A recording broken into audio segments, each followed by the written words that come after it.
Hi guys, I'm Jamie from Aspire Fitness, and today I wanted to talk to you guys about how to burn body fat. And I've actually got Crystal here, sort of as an in-person audience really.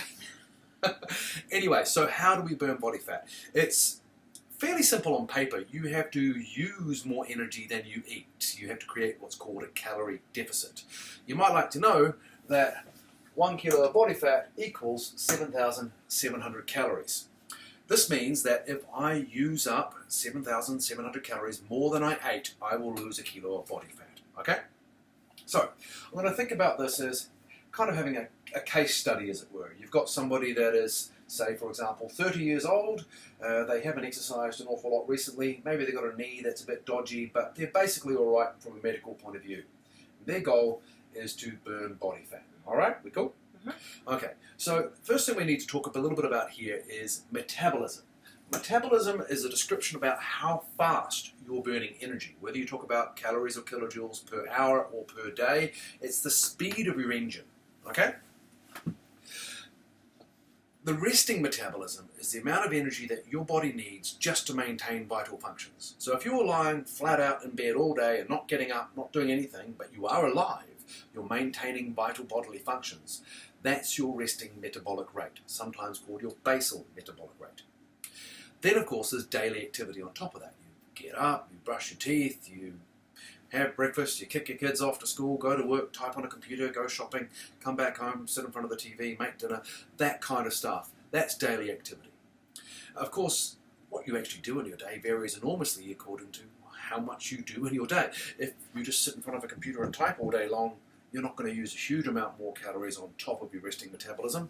But if you're a landscape gardener, if you were doing what you were doing the other week, removing the flaxes from around your tree, you're hacking away at them, you're digging at them, you're piling them up, putting them on the trailer and doing that all day long, then you're going to burn a lot more calories in your day, clearly. Yes. Okay? So there's a lot of variety in there.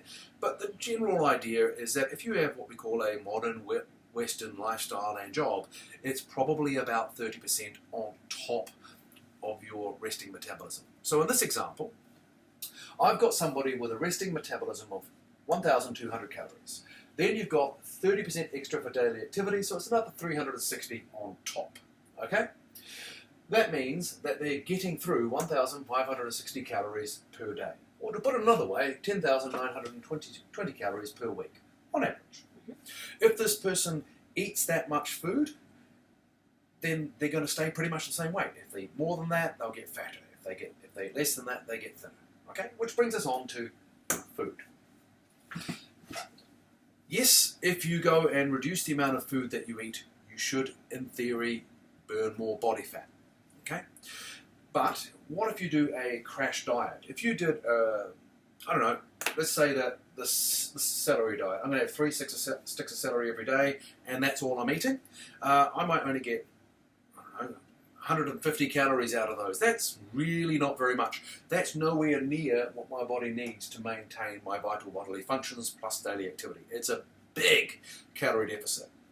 If I did that for an extended period of time, say 5, 6, 7, 8, 9, 10 days, at some point my body will flick into a different mode, which we call the famine response or starvation response.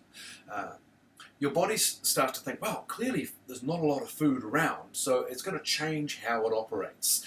Your metabolism will slow down, you'll start to eat up some of your body muscle and water, you'll feel slow, lethargic and sluggish. But more important than that, when you eventually think, I just need to eat something, oh, a cheeseburger, great. Your body will just put it straight on your hips because it doesn't know if you're going to eat again. It says, well, a bit of food, good, we better store it in case we don't eat again. Okay? Yeah. So this is where the yo-yo diet pattern happens, Crystal. You go on this calorie diet and you might lose 2 kilos because frankly you're eating bugger all. Okay? But eventually you think, oh, I've just got to eat again. I'm going to have a cheeseburger. It feels so good by that time. You have another one. Then you have pizza the next day or whatever. You go back to normal eating, but your metabolism is now on a slower rate. So that means that when you do eat, you're going to store more.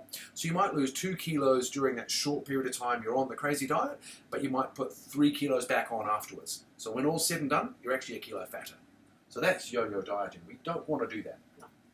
That famine response tends to get kicked off It varies a lot person by person and a huge amount of factors to do with what you are actually eating during that time, but it's going to be somewhere in the 5 to 9 day region. So we don't want that to happen. Now you can go through a significant calorie restriction for a shorter period of time, 1 or 2 or even 3 days, but bear in mind that you're probably not going to feel particularly energetic during those days. So if you're planning to go for a hike with the kids or something on Saturday, I wouldn't recommend doing this on Friday and Saturday because you're not going to have much energy to do the hike with. It'll just be painful, it'll be annoying. Okay, so try to do it on days when you don't have a lot going on. If you are somebody who finds yourself thinking about food when you get hungry, try to pick it on a day that you're really busy. If you know you've got a day in the week where you're just going to be flat out from dawn to dusk, get up, do this, go to work, pick this up after work, do that, do it on a busy day, because you won't be sitting there thinking about food. You'll get to the end of it. Sound fair? But the key point there is do it for a short period of time so you don't kick off the famine response. To be fair though, I personally don't like doing that because I just like food too much. Yeah, me too. Okay? What I would recommend, and in most cases, you're statistically more likely to be better off with a smaller reduction in calorie, but do it consistently. If you took a 10% reduction in your daily calorific amount of food that you eat, well, for this example of 1560, that means you're actually reducing your calories by only 156 calories every day. That's actually not a big reduction. It's certainly doable. You can work with that. You're not going to feel like you're suffering, and you should be able to do it continually and not feel like life is just a nuisance, it's not worth it anymore, but you can do it continually. Remember, at the end of 7 days of 156 calorie reduction, you're at 1,092. Your goal, of course, is to make a calorie deficit of 7,700. We've made some impact on that, but we haven't talked about exercise. So let's talk a little bit about exercise in 2 categories. You've got cardio or aerobic exercise, things that get your heart rate pumping, and then resistance training as well. Both are very important elements of how to burn body fat effectively. When you do anything that gets your heart rate up, whether it's going for a walk, going for a run, skipping, Zumba, boxing, playing badminton, anything that makes your ticker pump a bit faster for a period of time, that's cardiovascular training. And we can talk about how hard that is as what your heart rate is doing as a percentage of your maximum heart rate. Your maximum heart rate is 220 minus your age. It's going to be pretty close to that. Okay? In this case, if this person is 30 years of age, their maximum heart rate is going to be 190 beats per minute, 220 minus 30. Okay?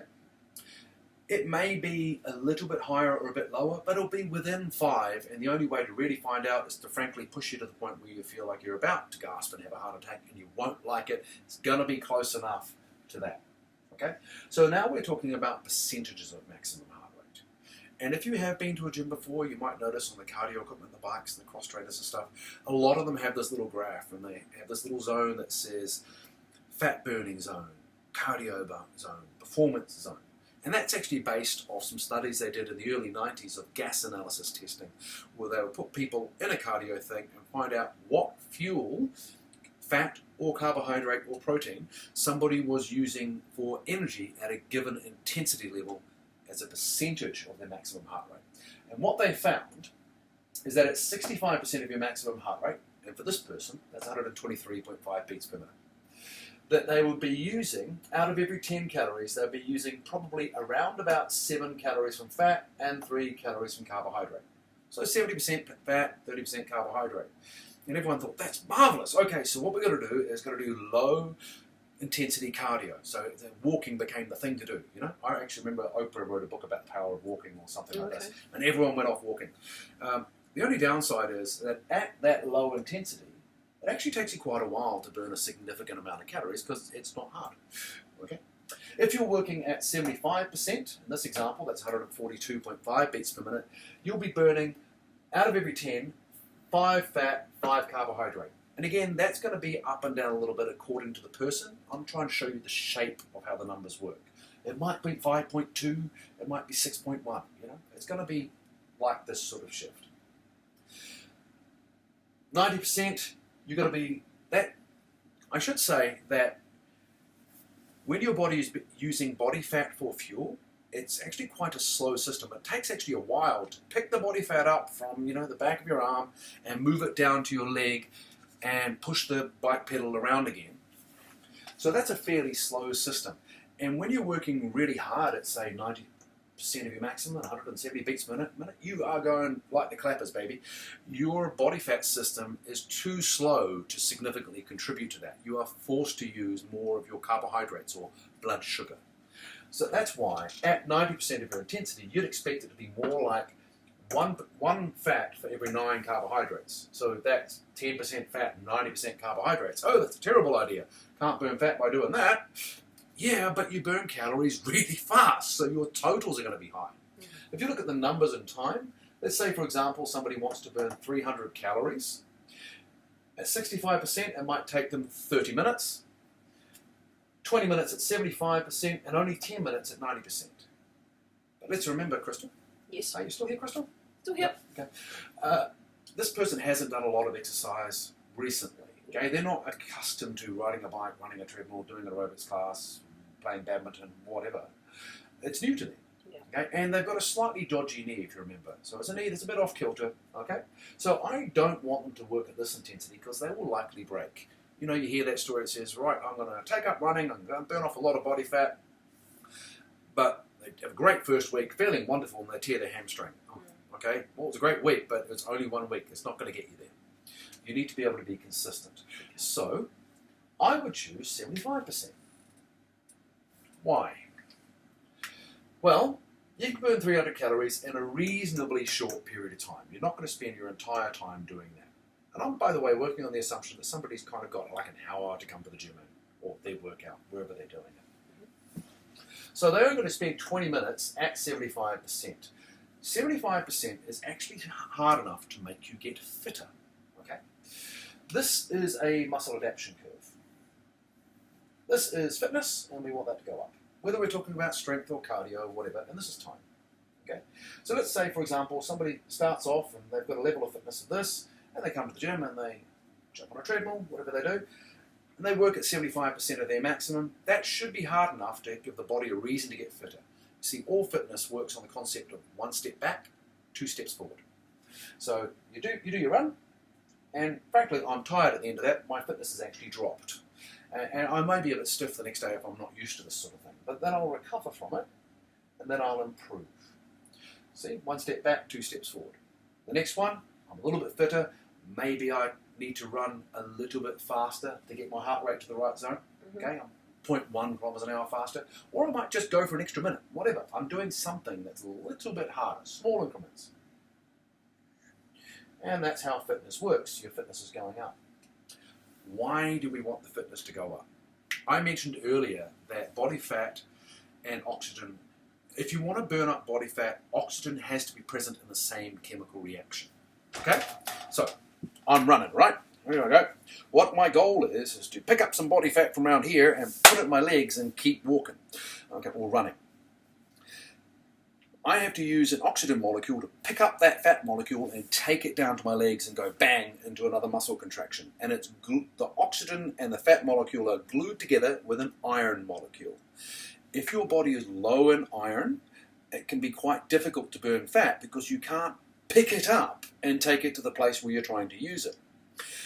It also means that you're likely to feel tired and lethargic. And I've certainly met some people, and funnily enough, they're pretty much always women, really enough. And it's sort of like once a month their iron levels go a bit low. Oh. Yeah, I can't imagine why that is, No. but apparently that happens. So if your iron levels are low at certain times of the month, because, you're doing something cyclic in a really hard way, you might find your energy levels are significantly down, and all the other things that go with it, apart from the obvious, pain in areas, the whole body feels a bit achy and lethargic, and you get grumpy and all that sort of stuff. That's not a great time to expect to do hard cardio because, frankly, you don't have enough iron to move the fat around. Okay, so make sure you're not low in iron, or if you are, once monthly, plan your workout plan around that. Sound fair?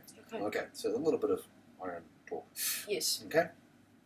When you do cardio that is hard enough to actually make you get fitter, you become more efficient with your blood and oxygen system. This actually makes you more efficient fat burner. And this is when I hope you've got a calculator ready, Crystal.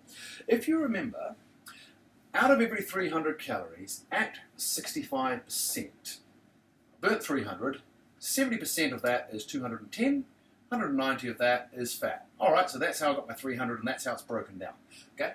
At 75% of my intensity, it changes slightly. It will be 150 from fat plus 150 from carbohydrate or blood sugar. But if I trained hard enough to make my body get fitter, as long as I don't break myself, I will actually become a more efficient fat burner because I'm better at moving it around the body. My blood and oxygen system works better. So I can actually fudge these numbers a bit. So I can get that. Like my eraser? It's really technical. Very high tech. It's very high tech. I can maybe get that to go up to 6 and that down to 4. So what is 60% of 300, Crystal? 300 times 0.6. 180. Okay, cool. 180. And therefore the remainder, which would be 120, wouldn't it? Okay. All right, so I've changed that equation slightly because I'm fitter. The other thing is that over that period of, say, 4 to 6 weeks whilst I'm getting fitter, I can also do it for longer.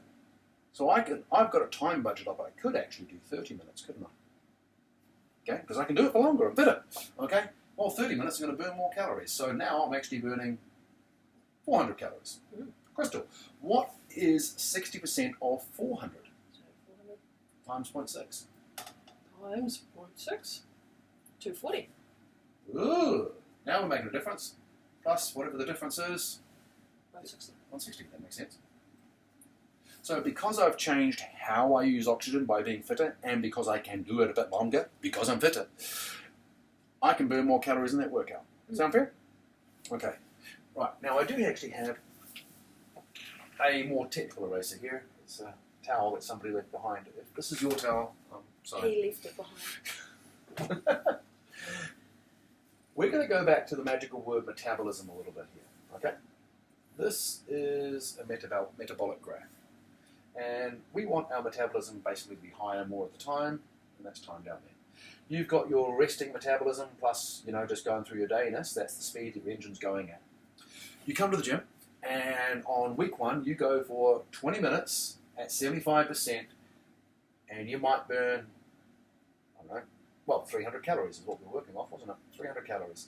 At the end of that workout, your metabolism, your heart rate will come down quite quickly, but your metabolism will take longer. So that was 300 during, plus another 100 after.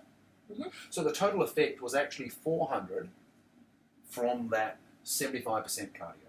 Okay? 6 weeks later, well, I can do it for longer. Okay? So, oh, sorry, I've got my more technical version here, Crystal. Oh. Okay, so I can make that last longer. It's no harder, because it's still 75%.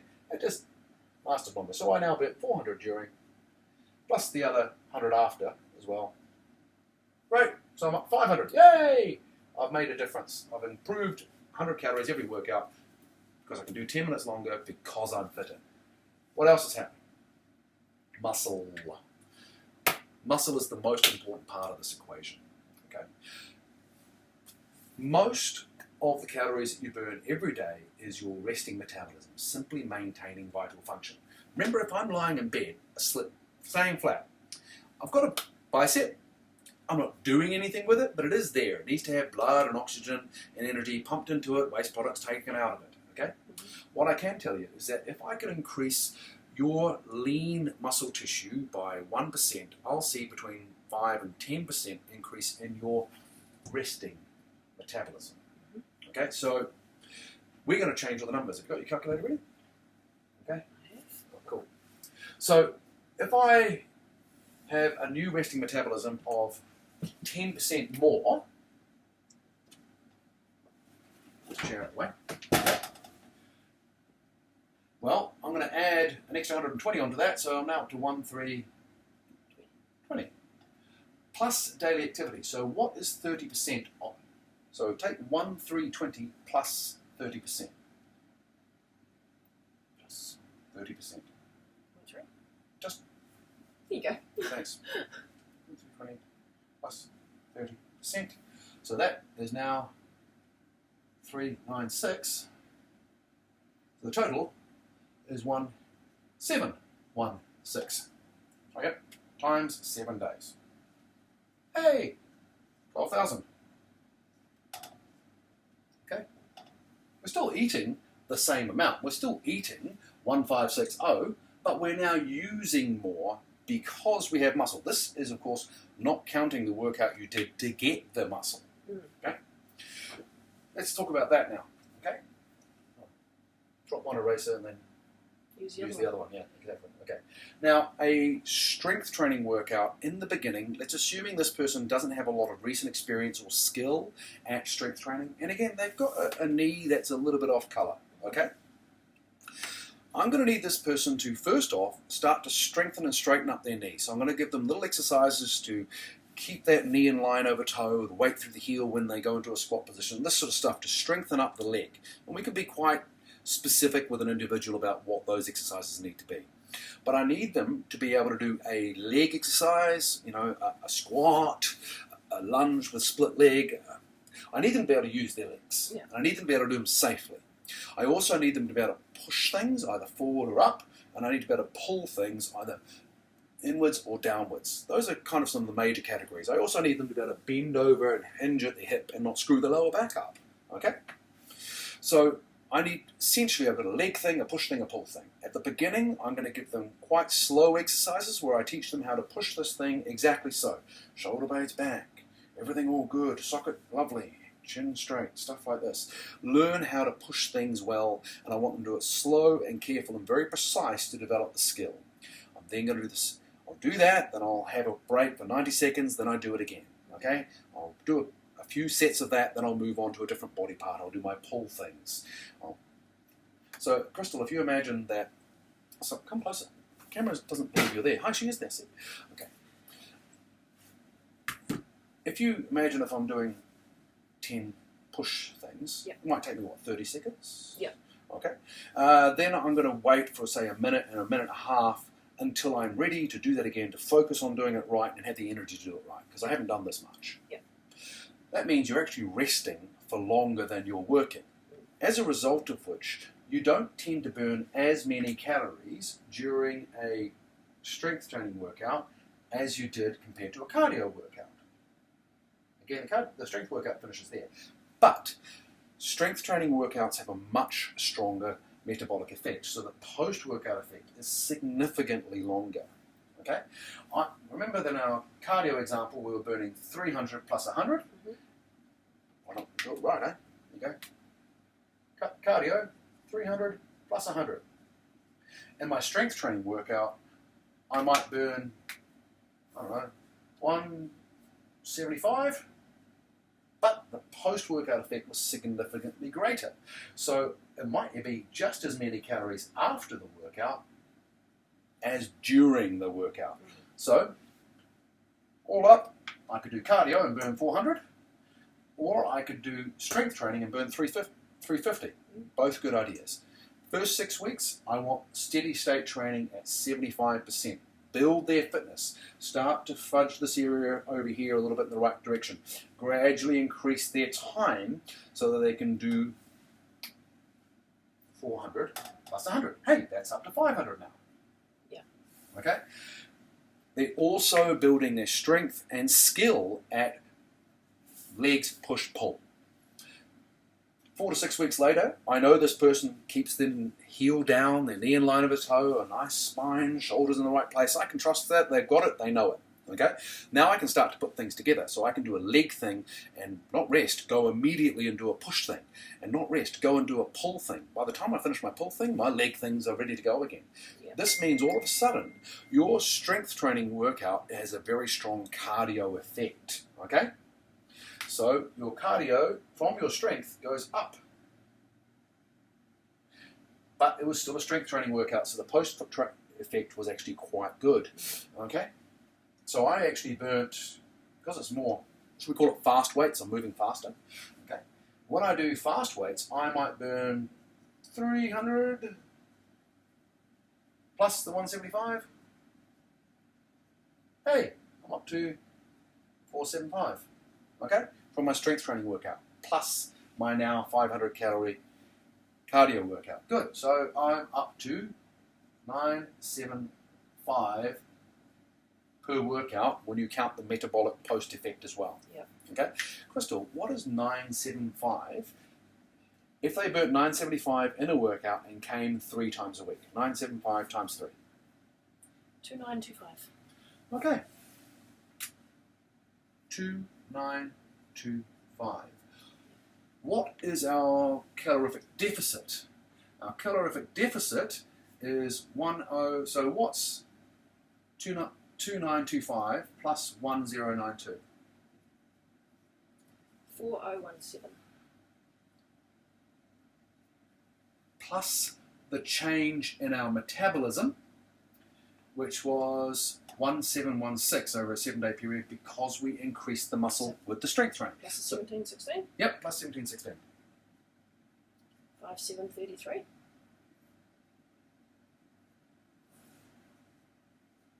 Okay, so we are now burning 5733 per week in a 1-hour gym workout, or less than 1 hour actually. Okay, we are prioritizing fat burning during our cardio because we're fitter. We are increasing our resting metabolism because we have a bit more muscle. And we've been practicing the skill of doing this very carefully so we can now do fast weights. Yes. Okay? Yep. 5733, that's pretty close to the magical kilo a week. We're getting closer, guys. Okay? And again, we've got further to go. There is stage 3. Stage 3 is here. Okay? If I got somebody to do a high intensity cardio at the beginning of the workout, okay, it doesn't last very long, but it does make them very, very fit. Remember, this person has good knee alignment now, and they're fitter now. They can train harder, safely, and they don't mind. Okay? You're going to burn up a lot of blood sugar doing this, because this is burning up pretty much just blood sugar, if you remember, because it's too fast for the body fat system to help. A lot of blood sugar gone. Now we're going to go and do our weight training, our regular fast weights, okay? The red bit, here. Got it? Let's spend 10 minutes doing that, shall we? Okay. Okay, so we'll go for 10 minutes. Let's go and do 20 minutes fast weights. Yep. Okay, so that's, we'll call that hard cardio, big arrow upwards. 20 minutes of fast weights, so FW. By the time I've done those two things, I really don't have a lot of blood sugar left, not much carbohydrates left in my body at this time.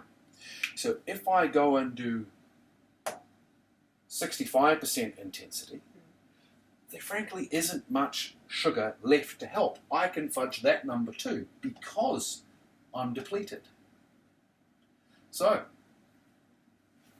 I might be getting that way up to, I don't know, 8.5 from fat and 1.5 from carbohydrate. Again, you're shifting that number because your blood sugar depleted from these two things, which you can now do safely at this point in your journey.